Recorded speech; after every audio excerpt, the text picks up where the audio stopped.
La semana pasada estuvimos viendo acerca del capítulo 2 y estuvimos viendo cómo Santiago empieza otro de los temas que ya había esbozado, había dicho. En este caso no es tanto el tema de los pobres y los ricos, como vimos la semana pasada, sino la parcialidad, el favoritismo. El favoritismo que podemos tener en la Iglesia hacia unos o hacia otros, ¿no? Por diversos motivos. Y Santiago dice, lo vimos la semana pasada, los primeros 4 versículos dice: hermanos míos, que vuestra fe en nuestro glorioso Señor Jesucristo sea sin acepción de personas. Porque si en vuestra congregación entra un hombre con anillo de oro y con ropa espléndida, y también entra un pobre con vestido andrajoso, y miráis con agrado al que trae la ropa espléndida y le decís: siéntate tú aquí en un buen lugar, y decís al pobre: estate tú allí en pie, o siéntate aquí bajo mi estrado, ¿no hacéis distinciones entre vosotros mismos y venís a ser jueces con malos pensamientos? Esto fue lo que vimos la semana pasada. Hasta aquí vimos la semana pasada, y ahora vamos también a continuar con el resto de lo que está diciendo Santiago. Querido Padre, te damos gracias, Señor, porque nos permite estar aquí.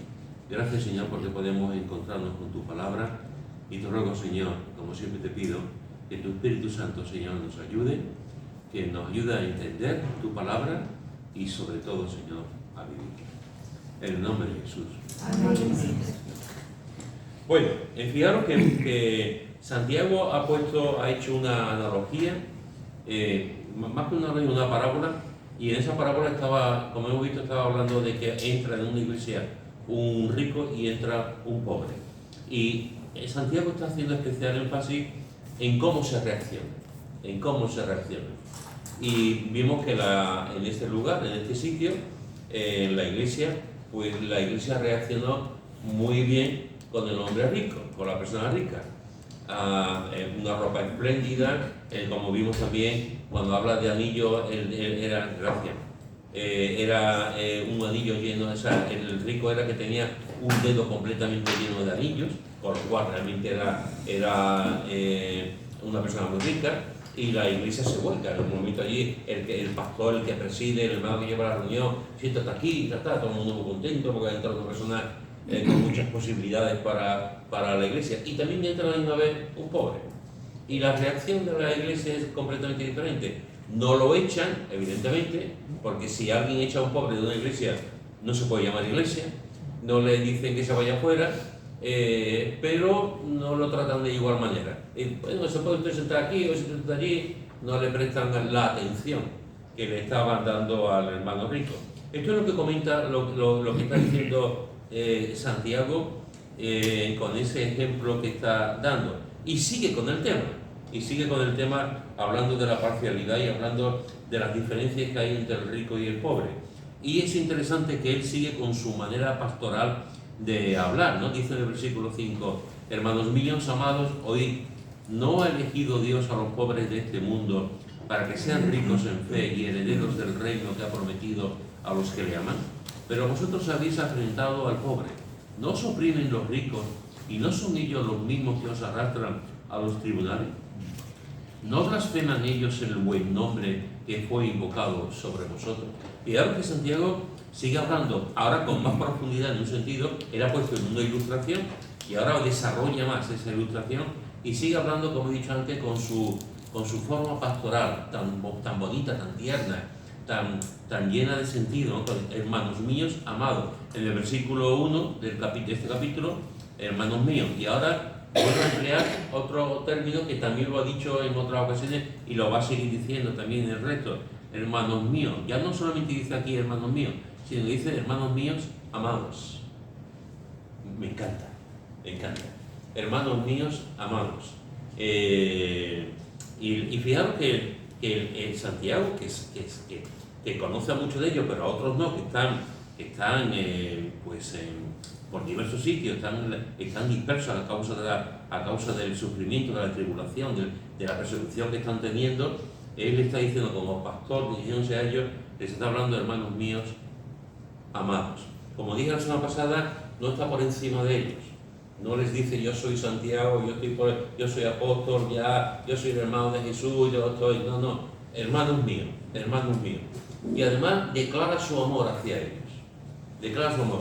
Santiago no tiene ningún tipo de vergüenza en decir que los quiere.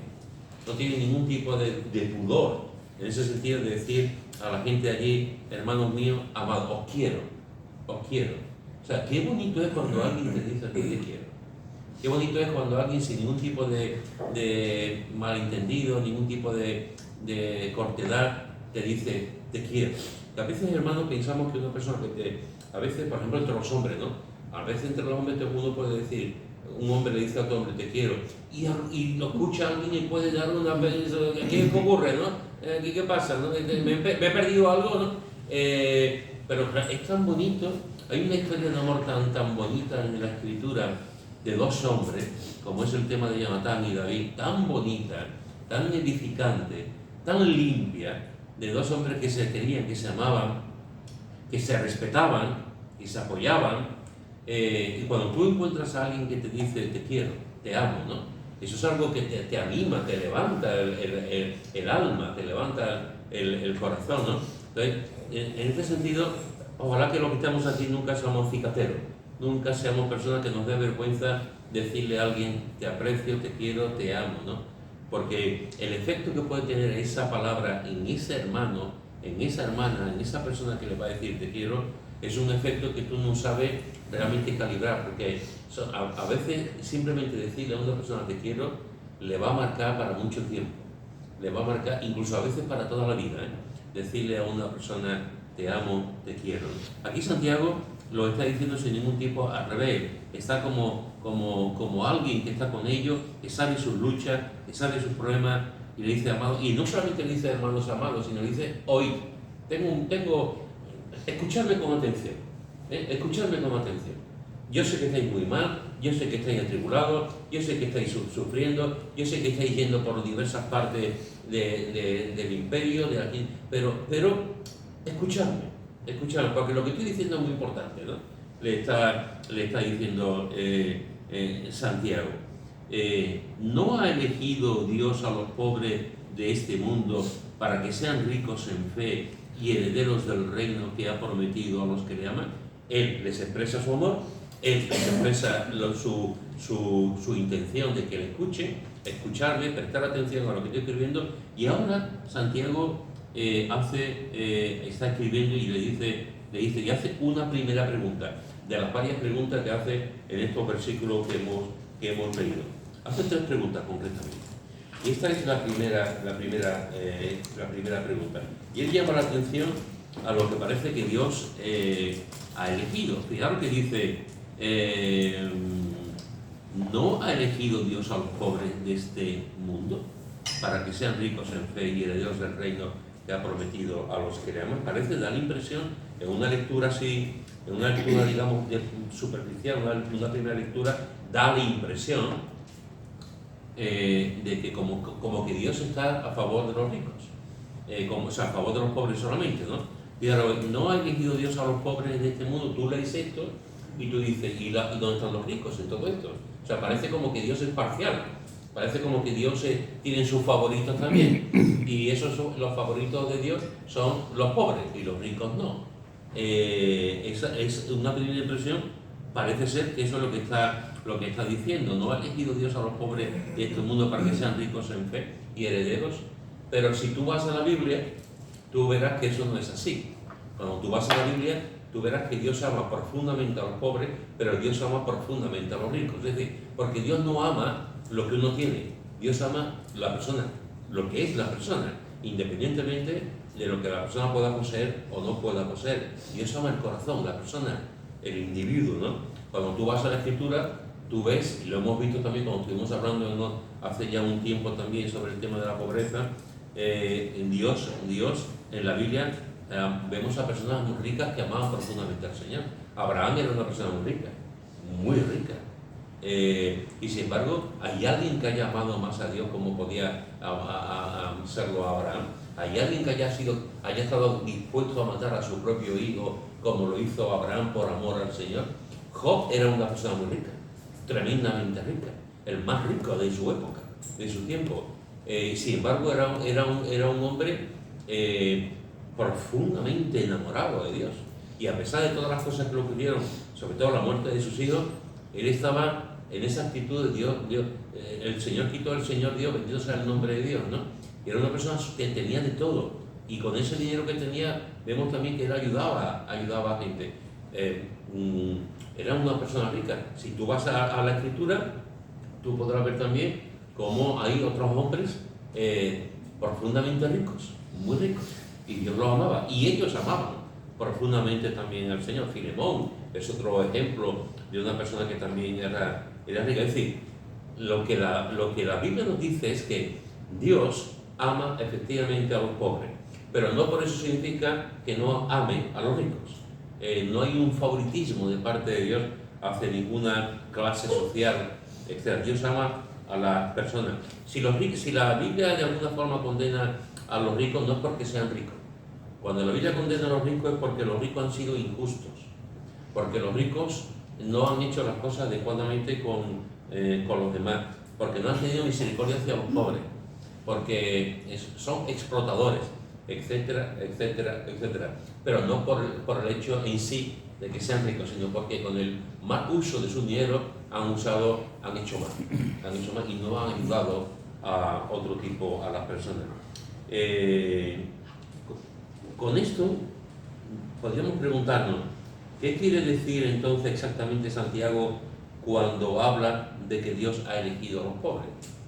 ¿Cuál es la intención de Santiago con respecto a esto? ¿Por qué dice que Dios ha elegido a los pobres? Y otra vez nos vamos a la Biblia y otra vez encontramos que está claro que el Evangelio, la buena noticia de salvación, están para todo el mundo. ¿Tú conoces algún versículo? Alguno de ustedes conocéis la Biblia, ¿tú conoces algún versículo que diga que Dios ha muerto, Jesús ha muerto solamente por los pobres? ¿Tú conoces algún versículo que diga que Jesús ha muerto solamente por los ricos? ¿O por las mujeres? ¿O por los hombres? Es decir, cuando vamos a la Biblia, lo que encontramos es que el Evangelio es a todo el mundo y que Jesús ha muerto por todo el mundo. El único versículo que nadie sabe, que es Juan 3:16, que nadie lo sabe, ese versículo es un canto a lo que estamos hablando. De tal manera amó Dios al mundo que ha dado su Hijo para que todo, ese todo es importantísimo.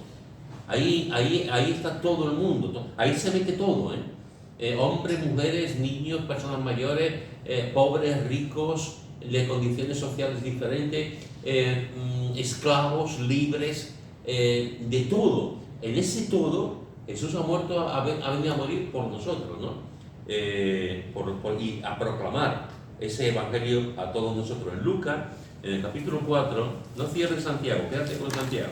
Lucas, capítulo 4, versículo 18, leemos. Lucas, capítulo 4, versículo 18. ¿Quién lo tiene, por favor?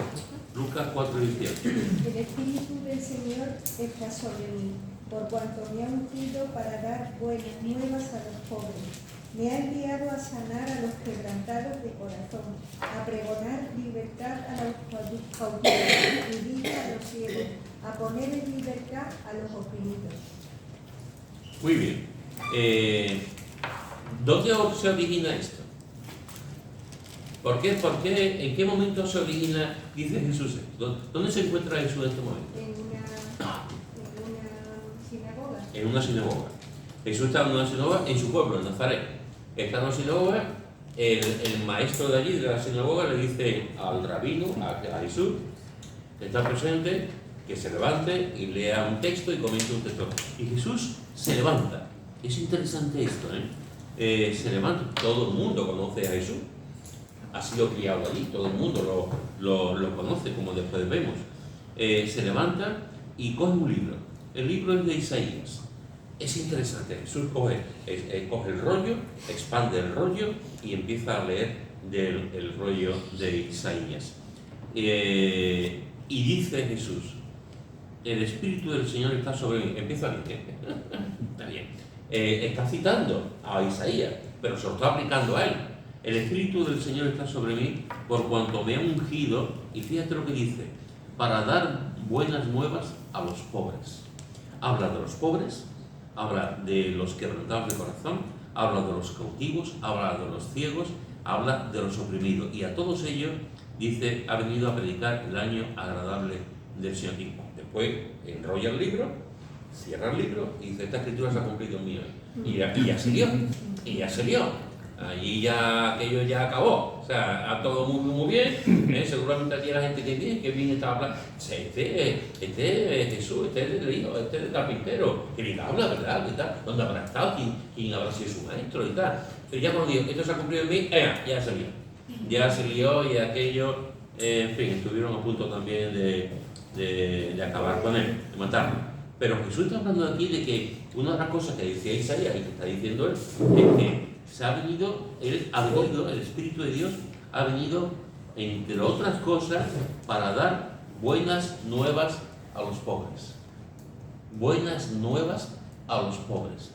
Las buenas noticias de salvación, el Evangelio, a los pobres. Y después, el retrato que hace de los otros grupos de personas es un retrato realmente, porque viene con todo lo peor, entre comillas, de la sociedad. Los que están sufriendo, los que están quebrantados, los cautivos, etcétera, etcétera, ¿no? Y él está diciendo las buenas nuevas a los pobres. En Mateo, en el capítulo 11, Mateo capítulo 11, versículo 5, dice, ¿quién lo tiene? Mateo capítulo 11, versículo 5. Los ciegos ven, los cojos andan, los leprosos son limpiados, los sordos oyen, los muertos son resucitados y a los pobres anunciado el Evangelio. Juan el Bautista está en la cárcel. Juan el Bautista sabe quién es Jesús, es su primo, lo ha bautizado, pero va pasando el tiempo, van pasando los meses, van pasando los años, y ¿qué está ocurriendo? ¿Qué está pasando? ¿No?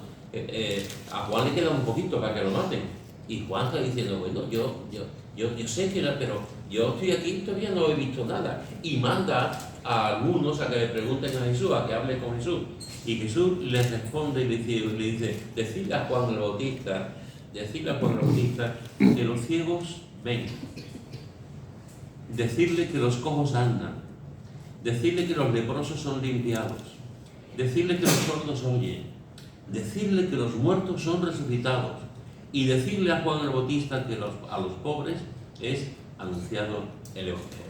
Así que fijaros que por una parte encontramos que digamos, una de las apariciones públicas más importantes de Jesús, como es en Nazaret, está diciendo que ha venido a predicar las buenas nuevas de salvación a los pobres.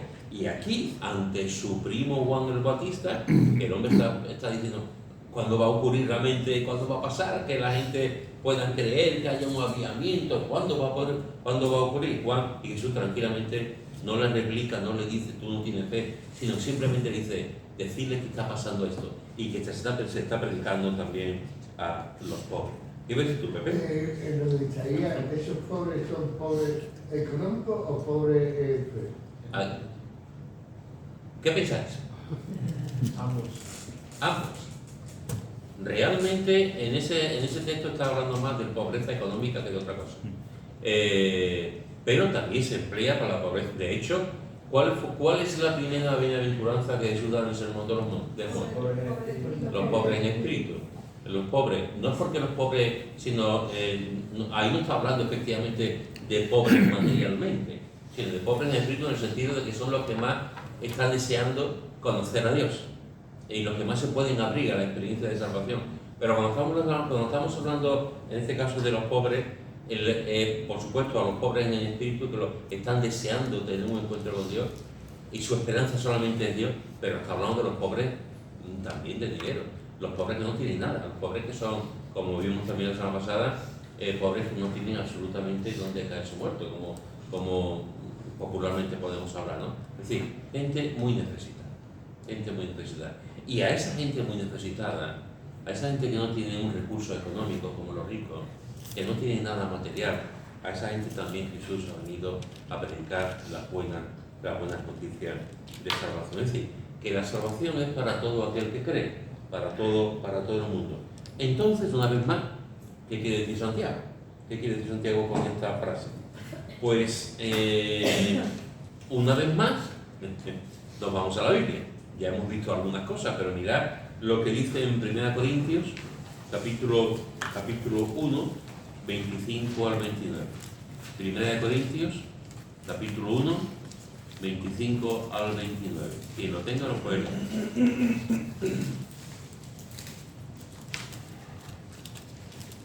Porque el insensato de Dios es más sabio que los hombres, y lo débil de Dios es más fuerte que los hombres. Pues mirad, hermanos, vuestra relación, que no son muchos sabios según la carne, ni muchos poderosos, ni muchos nobles, sino que lo necio del mundo escogió Dios para avergonzar a los sabios, y lo débil del mundo escogió Dios para avergonzar a los fuertes. Y lo vil del mundo y lo menospreciado escogió Dios, y lo que no es, para deshacer lo que es, a fin de que nadie se jacte en su presencia, mas por él estáis vosotros en Cristo. Bueno, está bien, no te preocupes. Fijaros, hermanos, que aquí otra vez nos hace una descripción realmente de lo que está diciendo Santiago.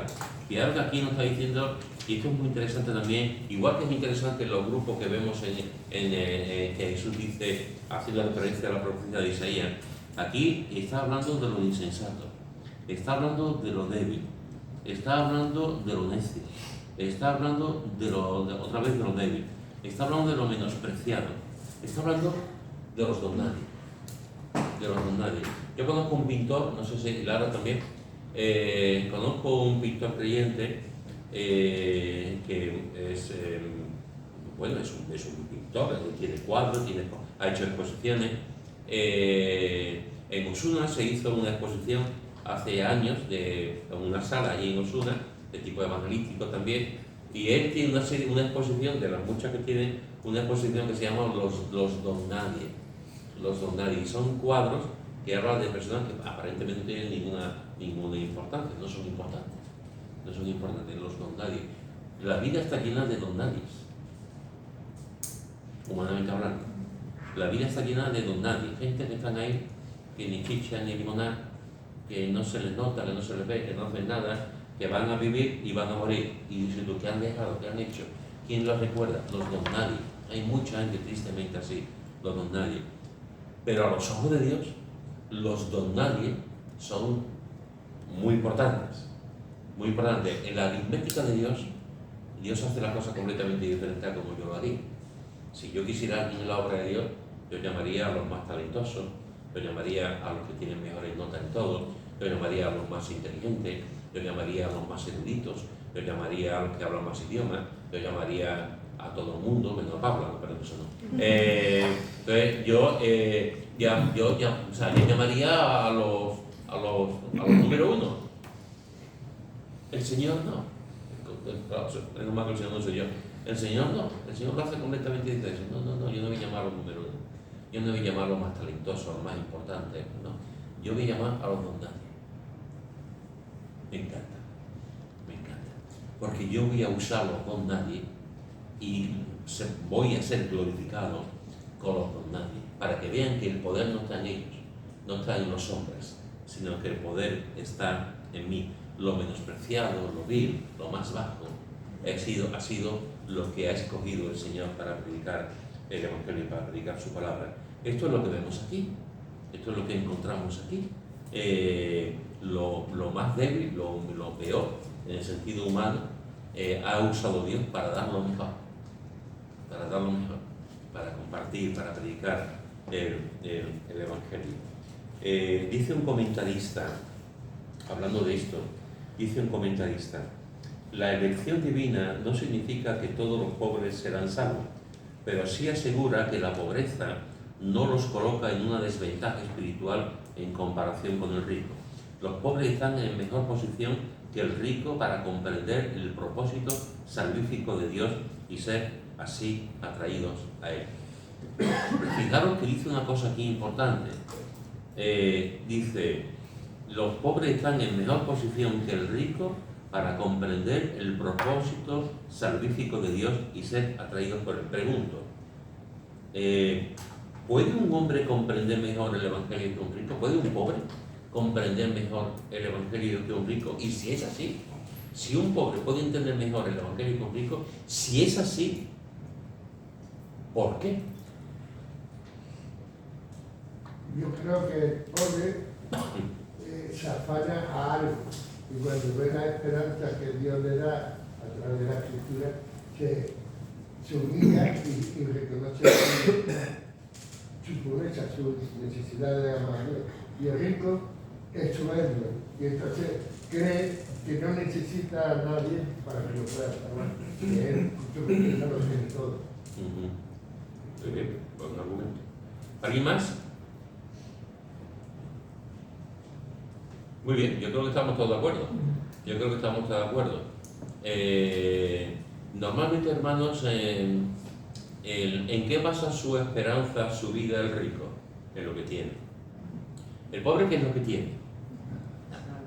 No puede basar su vida, su riqueza, o sea, su filosofía de vida, su esperanza en el futuro, no puede basarlo porque no tiene nada. Es el rico, su Dios es su dinero, su poder, lo que tiene, lo que posee. Entonces el Señor no le dice a él nada, no necesita del Señor, está lleno de sí mismo con su riqueza, su poder, su estatus. Además, nosotros hemos conocido personas así. Jesús lo sabía, ¿eh? Jesús lo sabía porque cuando uno tiene mucho, mucho tiene que perder. Y Jesús, hay un momento en el que le dice al joven, oye, si quieres seguirme, sígueme, pues haz esto, pues todo lo he hecho y todo lo he cumplido. Bueno, pues solo te falta una cosa, vende todo lo que tienes. Y entonces agachó la cabeza y dijo, no, porque eso cuesta, ¿eh? Porque cuando uno tiene, se dice, decía, no tiene nada que ver, pero es, a lo mejor es algo político, ¿no? Y decía un humorista, yo antes era comunista, socialista, hasta que empecé a ganar dinero y me di cuenta de que me gusta ser capitalista. Entonces dejé de ser socialista y comunista y me volví capitalista. ¿Por qué? Porque tienes dinero y sabes que, claro, dar de lo que no tienes es muy fácil, pero de lo que tienes es complicado. Efectivamente, sí, sí. Eso lo dijo Paco de Lucía cuando puso $1 millón. Sí, también, sí, sí. Yo en ese sentido, sobre lo de los ricos y el pobre, yo creo que a veces lo que sea rico tiene que ver más con soberbia, sino más como que Dios nos está llamando en todo momento, digamos. Una persona que no tiene en lo que fijarse, digamos, está más cerca para escuchar esa voz. Mientras que un rico es como si pusiéramos, si fuera poniendo un montón de colchones delante. Pero hay un montón de prioridades que hacen que le impidan tener y escuchar esa voz que realmente le está llamando en todo momento. Cuando hay un momento difícil es cuando realmente todo eso se quita y es cuando estás como en el principio o un sitio, digamos, diáfano donde puedes ver realmente esa voz y esa llamada de Dios. No, creo que es una opinión que estamos también todos de acuerdo. Cuando una de las cosas, un poco al hilo de lo que tú estabas diciendo antes, hace muchos años yo leí una frase que se me quedó grabada, que decía, cuando somos jóvenes leemos El País, cuando somos mayores leemos el ABC. Y eso encierra una filosofía tremenda. O sea, cuando somos jóvenes tenemos unos ideales, somos revolucionarios, queremos cambiarlo todo. Cuando somos ya más mayores, ya el bolsillo nos duele y lo que queremos es tener dinerito, tenemos nuestra casita y todo, ¿no? Es decir, nos vamos con el paso del tiempo, nos vamos dando cuenta de la importancia de la riqueza. Nos vamos dando cuenta de la importancia de la riqueza, por la situación en la que vivimos, por el país donde estamos, porque otros tienen tanto y tal, ¿no? ¿Qué es lo que ocurre cuando una persona tiene riqueza? Pues que depende cómo la use, depende cómo lo tenga, depende de su intencionalidad con el dinero. Una persona puede, aquí hemos hablado en otros momentos también, de gente que han sido sumamente ricos y han dado en la obra de Dios, y siguen dando en la obra de Dios. Y personas que a lo mejor Era el 90% de sus ganancias lo daban de ofrenda y vivían con el 10%, eran cantidades importantes que ganaban, pero dar un 90% a la obra de Dios y quedarte tú con un 10%, por muy rico que tú seas, porque el dinero llama dinero. Entonces hemos visto que hay gente con dinero, empresarios cristianos y tal, que dan a la obra, que dan ofrendas al Señor. Y hemos visto también gente muy pobre que no dan un duro. O sea, gente muy pobre que no dan un duro. Que no quieren, que no, yo soy muy pobre, no. Cuando realmente la palabra también nos dice exactamente lo contrario. Que una mujer pobre que no tiene nada, de su pobreza dio más. Entonces, depende del corazón, pero es verdad que a grosso modo, cuando una persona tiene casas, coches, dinero en el banco, seguridad económica, cuando una persona está bien situada, normalmente esa persona descansa más en lo material. El pobre no.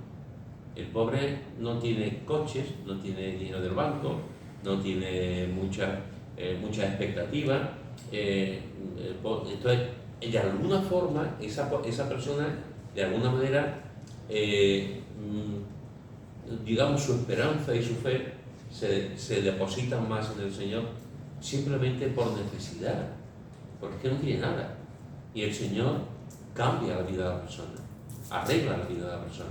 Entonces, en este caso, pues es verdad que hay gente, como dice aquí, los pobres están en una mejor posición. Sí, en el sentido de que su corazón está más dispuesto a escuchar las buenas nuevas, porque no tienen nada. Y los ricos sí tienen. Y lo que pueden escuchar es cómo incrementar su dinero y cómo hacer más dinero, etcétera, etcétera. Eso es lo que pueden escuchar, pero no palabras que puedan hablar directamente a su corazón, porque no tienen necesidad, porque su vida está resuelta, porque su vida no está resuelta. Muchas veces cuando llega el día 22 de diciembre, pues llega la hora en los trabajos de comprar los cupones, los décimos de lotería, ¿no? Y tú piensas, wow, si me tocara... Vaya problema, si me tocara vaya problema. Sí, no, yo caería y tal. Después te das cuenta que el día 22 es el día de la salud, ¿no? Porque dices, bueno, por lo menos tenemos salud, ¿no? El día 22 pero Paul McCartney lo dijo bien claro. Yo podía comprar ahora mismo la fábrica de Fender y tener el mejor bajo, o que construyeran un bajo para mí solo. Pero cuando murió su esposa de cáncer, dice, ni todo el dinero que tengo ha podido pagar eso que ella tenía. Entonces me di cuenta de que realmente lo que vale es la vida y los momentos que tú vives con Jesús. A la hora yo pienso, de ver al pobre, decir, oye, que los pobres, vengo a decirles que aunque aquí no tienen esperanza de una vida como la puede tener el rico, yo les voy a ofrecer esto, que es una vida eterna rica, pero rica a más no poder.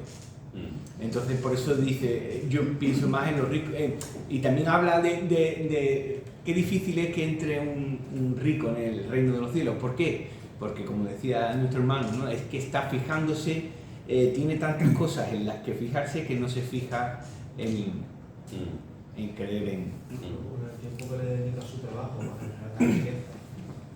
Eso también, la gente que se afana día a día para poder tener una riqueza importante, tiene que estar 12 horas en el trabajo. Si después de esas 12 horas disfrutas de tu riqueza, ¿cuánto tiempo te queda para seguir? Complicado que penetre los ricos, pero... El equilibrio es muy complicado. No, porque el rico entre más tiene, más quiere. Y la verdad es que no solamente los ricos son avariciosos, tienen ese sentido del dinero, también los pobres. Por lo menos lo que se llama la clase media, pues ya...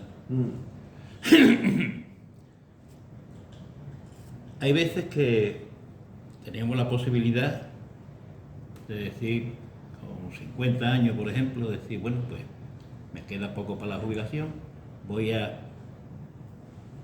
tener una hucha.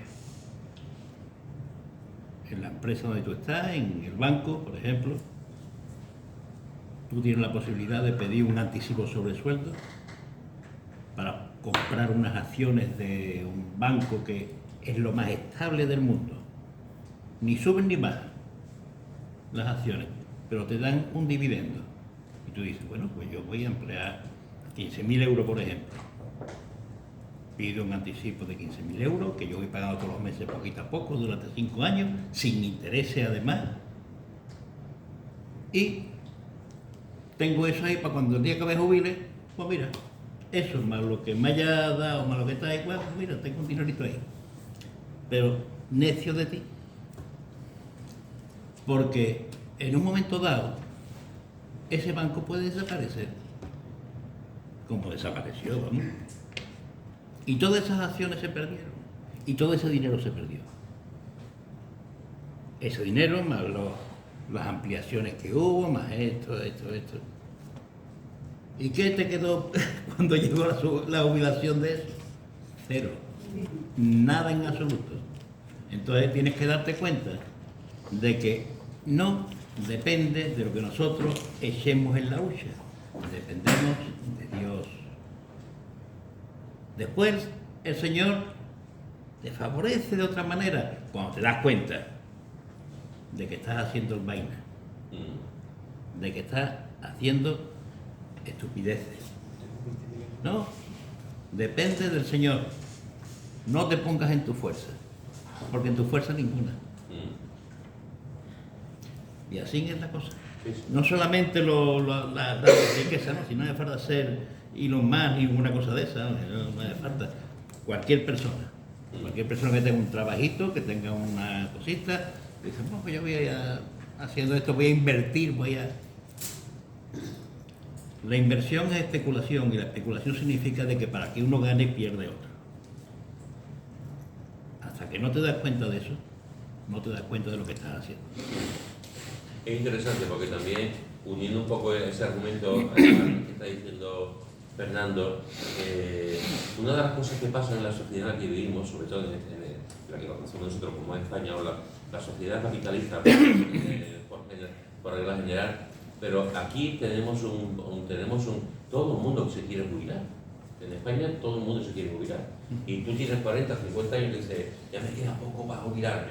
Como si jubilarse fuese lo más. Y tú estás diciendo, voy a vivir la vida buena, ya voy a jubilar, me va a quedar un dinerito y voy a aprovechar la vida. Y tú te preguntas, ¿y ahora qué estás haciendo? ¿Ahora no estás aprovechando la vida? ¿Ahora no estás disfrutando la vida? Es decir, estamos, o como cuando me voy a asegurar contra esto, me voy a asegurar a esto, nos aseguramos de algo que no sabemos lo que va a pasar el día de mañana. Esto que está diciendo ¿os acordáis cuando Jesús está hablando de aquel hombre que estaba con el granero y lo estaba llenando todo? Y decía, bueno, pues si al final lo vas a perder todo, porque te vienen a pedir tu alma y ¿qué tienes? ¿No? Así, ha ido acumulando y al final a veces pasamos toda nuestra vida acumulando y estoy totalmente de acuerdo con él, ¿eh?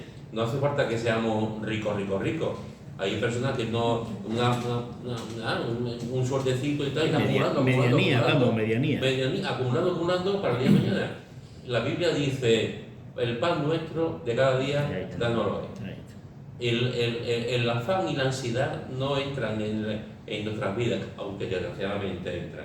Tenemos que aprender a vivir cada día. Y a veces estamos pensando solamente en el dinero, en el coche que me voy a comprar dentro de 5 años. Pero chiquillo, disfruta del coche que tienes ahora, el gesto que tienes. O sea, no pongamos tanto la mirada en el futuro o en las cosas que vamos a vivir, porque tenemos que aprender a vivir hoy. Basta cada día su propio afán. Tenemos que aprender a vivir hoy. No estoy diciendo con esto que no ahorremos. No estoy diciendo con esto que no seamos previsores. No estoy diciendo con esto que despierten. No estoy diciendo eso.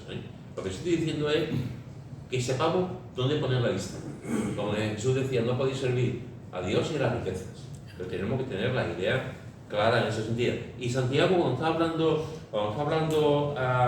aquí, Santiago está hablando de los pobres según el mundo. Santiago no está aquí hablando de los pobres espiritualmente, está hablando del concepto de los pobres, de lo que la gente piensa que es pobre. Por cierto, déjame deciros que, aunque ya hemos visto algunos textos, que el concepto que Dios tiene de los pobres es completamente diferente al que está diciendo, Santiago. Mira lo que dice en Hebreos, en el capítulo 11, Hebreos, capítulo 11, versículos 37 y 38. ¿Quién lo tiene?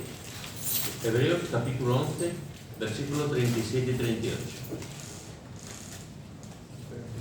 Y 38. Dice así: fueron apedreados, aserrados, puestos a prueba, muertos a filo de espada, anduvieron de acá para allá, cubiertos de pieles de ovejas y cabras, pobres, angustiados, aterrados, de los cuales el mundo no era digno, errando por los desiertos, por los montes, por las cuevas y por las cavernas de la tierra. Muy bien. Como todos sabéis, este capítulo es un capítulo maravilloso. El capítulo 11 de Hebreo es un capítulo maravilloso. Y aquí está hablando, ha puesto un montón de ejemplos de hombres y mujeres de fe. Está terminando ya esta parte del libro, el autor de Hebreo, y está despidiéndose de estos héroes de la fe. Y está diciendo que estos héroes de la fe, ha mencionado a muchos por su nombre, pero hay millones que no tienen su nombre, que no saben su nombre. Conocemos los grandes hombres que aparecen, pero hay grandes hombres que no tenemos ni idea, grandes mujeres que no tenemos ni idea de su nombre, que nos encontraremos en el cielo. Y aquí pone algunos, ¿no? Fueron apedreados, aserrados, puestos a prueba, muertos a filo de espada, etc. Y dice, y pobres,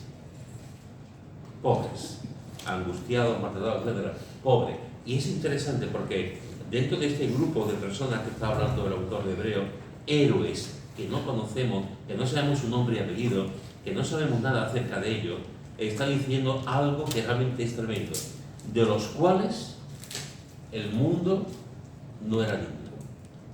De los cuales el mundo no era digno.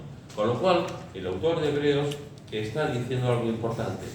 Para Dios, los pobres, Dios ve a los pobres de una forma diferente a como lo vemos la gente, como lo ve la gente. Para Dios los pobres, el mundo, los pobres comprometidos, los pobres que están sirviendo, los pobres que en este caso están en la obra de Dios, están trabajando, son creyentes que trabajan, que están estudiando, están casados, tienen sus hijos, están solteros y tienen sus compromisos y están ahí y están sirviendo al Señor. Y cuando están sirviendo al Señor, no estoy hablando de pastores, misioneros, de gente a tiempo completo, están sirviendo al Señor en sus trabajos, en sus estudios, ¿no? Y están ahí y son pobres, están haciendo y tienen persecución y sufrimiento y dolor, y de los cuales el mundo no era digno. O sea, y los pone, ellos sí son dignos y el mundo no. Fijaros cómo es la cosa, ¿no? Para el Señor los pobres son dignos. Y fijaros que estos pobres que dice Santiago no son ricos, como hemos comentado. Materialmente no tienen nada, pero fijaros que dice, para que se dice Santiago, para que sean ricos en fe. Para que sean ricos en fe. Estos pobres que no tienen nada, que sean ricos en fe. Es decir, estos pobres han depositado su confianza en Cristo. ¿Sabéis, hermano? Cuando tú no tienes nada, tú estás en un barco, el barco se hunde, tú no sabes nada, no tienes ni la mínima de nada, y de pronto te dan un flotador, y tú sabes que te estás hundiendo, y el flotador es lo único que te va a salvar la vida. ¿Tú qué haces? No hay que ser bonito. Tú vas a intentar coger el flotador como sea, aunque te cargue al otro, vamos, que está ahí, tú vas a intentar coger el flotador como sea. Pues un pobre no tiene nada. ¿Qué es lo que hace el pobre? Agarrarse al flotador. ¿Quién es el flotador? Nuestro Dios. Nuestro Dios. Los demás tienen barco, tienen yate y se agarran al barco y al yate, pero el que está en el agua ahogándose no tiene nada. Nada más tiene y sabe que el único que puede sacar de ahí es Jesús. Y por eso dice que sean ricos en fe. Porque al fin y al cabo lo más importante que tenemos, hermanos, como he dicho antes, somos lo que somos por dentro. Y es la fe lo que tenemos también. Lo más importante de lo que tenemos, que es lo que dijo la semana pasada, lo que vimos la semana pasada con esta ilustración que hace del rico y el pobre, no es lo importante lo que tenemos. Lo importante realmente es lo que somos por dentro. Y lo que somos por dentro como creyentes tiene que ver mucho con la fe. Por eso dice, tú puedes ser pobre, pero inmensamente rico en fe. Y yo creo que aquí, los que estamos aquí, podemos contar experiencias de personas extremadamente pobres que nos han dado lecciones de fe. Gente pobre que realmente su fe les ayudaba con cada día a seguir adelante a pesar de la pobreza material. Yo he conocido a gente muy pobre, de verdad, gente muy pobre, y yo me quito el sombrero ante la fe que tenían. Usted y yo hemos estado en casa de personas como chabolas, ¿no? Y esas personas tenían una fe con el Señor y una realidad con el Señor y un discernimiento espiritual tremendo. Sabían lo que querían, sabían a quién querían, a pesar que humanamente...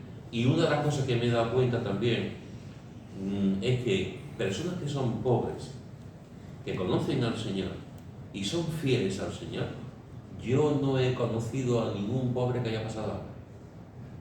Creyente. Eso es una palabra también suya. Esta es una promesa suya. Lo he visto a punto desamparado y a su descendencia que me diga pan. No he conocido, he visto a gente necesitada, He visto a gente necesitada. He visto a gente que a lo mejor me han ido a pedirle dinero a su hijo o a alguien de la iglesia. He visto a gente que han comido huevos fritos con patata. Pero no he visto a creyentes pobres pasando. No han comido filete de Ávila, no han comido pulpo gallego, no han comido caviar ruso, o de aquí del río Guadalquivir, pero no han pasado hambre. Eso es algo que el Señor hace, porque el Señor realmente lo que valora, lo que ve, es que seamos ricos en fe. Y la fe, hermanos y hermanas, yo sé que tú lo sabes, pero déjame que te lo diga. La fe no se compra ni con oro ni con plata. Eso dice Primera Pedro, lo digo yo. La fe no se compra ni con plata ni con oro. La fe no viene de ahí, la fe no viene del dinero. La fe viene de la necesidad del interior, de la necesidad que tenemos de estar con Dios, de la esperanza, de mirarlo a Él, de agarrarnos a Él, porque es lo único que nos queda. La fe viene de la fe, la certeza de lo que no se ve, la convicción de lo que se espera. Y los que son pobres tienen la convicción de lo que se espera, ¿no? Por eso realmente es importante que entendamos que podemos ser pobres, rematadamente pobres, y sin embargo ser ricos en fe. Y tú dices, ¿eso cómo se mastica? Pues se mastica. Hay gente que son muy pobres y nos dan lecciones de fe. Nos dan lecciones de fe, de compromiso con el Señor. Santiago sigue diciendo, y herederos del reino que ha prometido a los que le aman. Y herederos del reino que le ha prometido a los que le aman. Estos hombres que están llenos de fe, han heredado un reino. Porque ya no estamos en el reino de las tinieblas, estamos en el reino de la luz. Y somos la Biblia dice que tú y yo, aunque nos parezca una contradicción, la Biblia dice que tú y yo somos reyes. ¿Tú tienes un reino? No. ¿Tú tienes algún vasallo? Que yo sepa, ninguno tiene vasallo. ¿Tú tienes algún castillo? Quitando a Fernando, yo no conozco a nadie que tenga un castillo. ¿Tú tienes ahí un montón de coches? Yo de aquí no conozco a nadie que tenga eso. Pero dice la Biblia que somos reyes y sacerdotes. No tenemos un duro, hermano. No tenemos una heredad, pero pertenecemos al Rey de Reyes. Coherederos con Cristo. Coherederos con Cristo, efectivamente. Tenemos la mejor herencia. Y hemos pasado del reino de las tinieblas al reino de la luz, del reino de no tener nada al reino de tenerlo a Él. Por lo tanto, también nosotros herederos del reino que Dios ha prometido a los que le aman. Y solamente los que aman al Señor pueden tener ese reino. Solamente es de los creyentes, los que aman al Señor pueden tener ese reino. Y Santiago dice en el versículo 6, pero vosotros habéis afrentado al pobre. vosotros habéis afrentado al pobre. En otras versiones se puede leer insultado o deshonrado. Vosotros habéis insultado al pobre o vosotros habéis deshonrado al pobre. Mientras que para Dios los pobres son importantes, estos creyentes actúan de forma diferente. Dice, ¿no os oprimen los ricos y no son ellos los mismos que os arrastran a los tribunales? ¿No os oprimen los ricos y no son ellos los mismos que os arrastran a los tribunales? Es interesante esto, hermano, porque fijaros que Santiago, como antes ha dicho Santiago, escuchadme, oíd. Y es como Santiago está diciendo, pero no os dais cuenta que los ricos os explotan. Eso está diciendo los pobres. Se lo está diciendo los pobres. No os dais cuenta de que los ricos os explotan. No os dais cuenta de que los ricos os pueden llevar a los tribunales. Y no os dais cuenta que si los ricos os llevan a los tribunales siempre tienen la de ganar. Porque tienen dinero para comprar. Porque tienen dinero, porque tienen abogados. Porque siempre van a tener más posibilidades de salirse con la suya que sobornando a los magistrados, pagando a gente. Siempre van a tener más oportunidades. ¿Cómo es que vaya a estar con él? No sabéis que van a seguir dando. Y tú te pones así un poco y dices tú, ¿cómo es que los pobres estaban queriendo dar esa, miraban más con atención a los ricos? Y tú lo ves como una necesidad humana. Entonces dices, si yo tengo aquí un pobre y tengo aquí un rico, yo egoístamente, ¿qué voy a hacer? Juntarme con el rico. Porque si yo me junto con el rico a lo mejor me da algo. El rico me va a proporcionar cosas. El pobre que me va a dar, nada más que problemas y disgustos. Pero el rico no. Entonces, los pobres pueden ver, oye, mira, los ricos, vamos. Pero ¿no te das cuenta? ¿No te das cuenta que los ricos os llevan, os pueden arrastrar a los tribunales y que os oprimen? Está diciendo Santiago. ¿Cómo queréis favorecer a los ricos cuando sabéis que si se presentan ante los tribunales van a tener las de ganar y vosotros las de perder? Y dice, ¿no blasfeman ellos el buen nombre que fue invocado sobre vosotros? Versículo 7. ¿No blasfeman el buen nombre que fue invocado sobre vosotros? El verbo blasfemar en este texto está en presente indicativo, es decir, que era algo habitual en los ricos. Lo hacían todos los días, blasfemar. Blasfemar era algo de su vida diaria, de su rutina diaria, blasfemar. ¿Qué contraste con lo que encontramos en Hechos, en el capítulo 5, versículo 40 al 41? Hechos, capítulo 5, versículos 40 y 41. Y lo tengo, lo puede ver. Y convinieron con él, y llamando a los apóstoles, después de azotarlos, les intimaron que no hablasen en el nombre de Jesús, y los pusieron en libertad. Y ellos salieron de la presencia del concilio, gozosos de haber sido tenidos por dignos de padecer afrenta por causa del nombre. Muy bien, fijaros la diferencia. Santiago está diciendo, no blasfeman ellos los ricos el buen nombre que fue invocado entre vosotros. Y sin embargo, aquí encontramos, en este texto que lee Pablo, encontramos que los apóstoles, después de azotarlos, les intimaron que no hablasen en el nombre de Jesús y les pusieron en libertad. Y ellos salieron de la presencia de Dios dignos de padecer afrenta por causa del nombre. Es decir, los ricos blasfemaban el nombre de Dios, y sin embargo Pedro y Juan salen y son azotados, perseguidos, intimidados, gozosos por padecer afrenta por causa del nombre. Unos blasfeman el nombre, los otros se gozan por padecer en nombre del nombre, en nombre de Jesús. Esto es interesante, esto es importante. ¿Pedro y Juan eran ricos? No. De hecho, no eran ninguno de los apóstoles era rico, quitando posiblemente, iba a decir Pepe. Seguramente el que tenía más dinerito era Mateo, recaudador de impuestos. Pero fijaros que los demás eran personas del campo, personas que eran pescadores y tal, ¿no? Pero tenían algo que los demás no tenían, el amor que le tenían al Señor. Eran ricos en eso y no les importaba padecer ningún tipo de sufrimiento por causa del nombre de Jesús.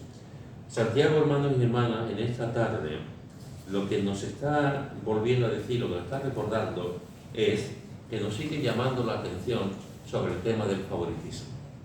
Nos sigue hablando claramente sobre el tema del favoritismo.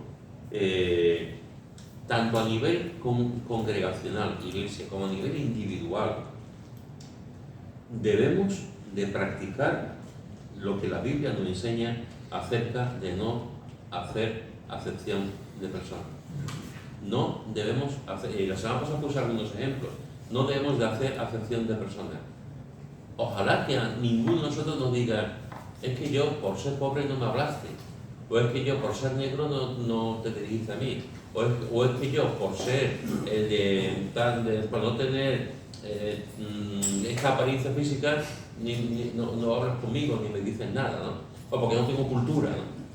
Dependiendo de lo que cada uno entienda por cultura. Nunca hagamos distinción entre personas, nunca, hermano, no seamos parciales en ese sentido. Santiago sigue haciendo no hagamos acepción de personas, y tenemos que aprender a vivir intensamente nuestra vida, dentro de lo que somos. Yo no sé cuánto dinero podrás tener tú en el banco. Yo sé lo que tiene Luisa, que me lo ha dicho. Yo no sé cuánto dinero podemos tener en el banco. Pero tu vida no consiste en el dinero que tienes en el banco. Aunque el dinero que tiene el banco te pueda ayudar. Tu vida consiste en tener fe, en vivir para el Señor, en agradarlo a Él, en depositar tu confianza cada día, en predicar acerca de Él, en enamorarte de Él cada día, en estar con Él cada día.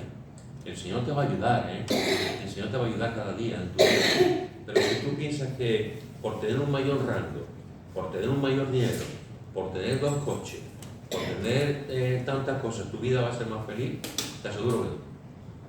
Te aseguro que no. Pero ese es el engaño en el que estamos hoy en día, que nos están ofreciendo continuamente cosas para ser felices. Te damos esto y dentro de 2 años te dicen, ya ha caducado, ya ahora tenemos otro sistema, y vuelven a comprarlo, y estamos encadenados y esclavizados a lo que la sociedad nos está dando.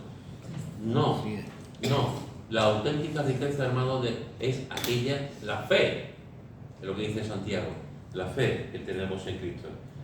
Y que seamos dignos, que estamos aquí, que seamos dignos, algo que supongo, si tú eres una persona sensata, me vas a decir que no.